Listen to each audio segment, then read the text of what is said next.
মা, আজ তোমাকে বড্ড মনের কিছু কথা বলার ইচ্ছে হচ্ছে। জানো তো মা, তোমার সেই মানিক 3 বছর সংসারে জীবনযাপন করার পর অনেকটা ম্যাচুরিটি এসে গেছে তার মধ্যে।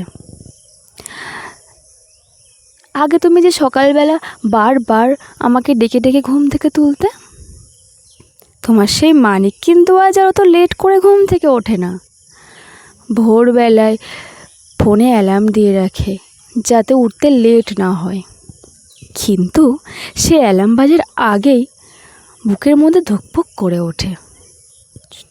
চট জলদি উঠে পড়ি, পাছে কেউ আগে উঠে পড়ে আর আমার দিকে অন্ধকার মুখ করে তাকিয়ে থাকে সেই ভয়ে।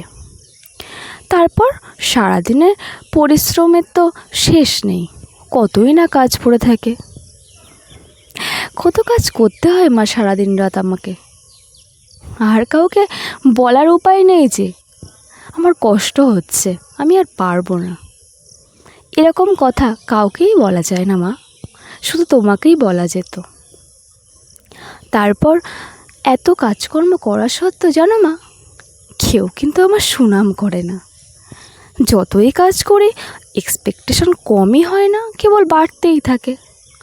দায়িত্ব কর্তব্যের এত বোঝা আমার কাঁধে এসে পড়েছে, আজ আর আমার হাঁপ ছাড়ার উপায় নেই মা।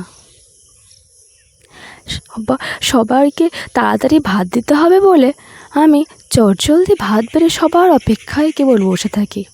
আর তখন জানো তো মা, তোমার কথা বড্ড মনে পড়ে।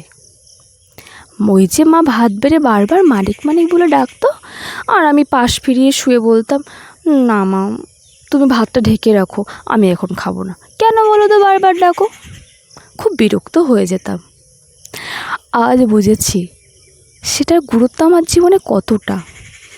এখানে তো কেউ আমাকে মানিক বলে ডাকে না, ভাত বেড়ে কেউ আদর করে খেতে আসতে বলে না। সবটা খুব মিস করি মা।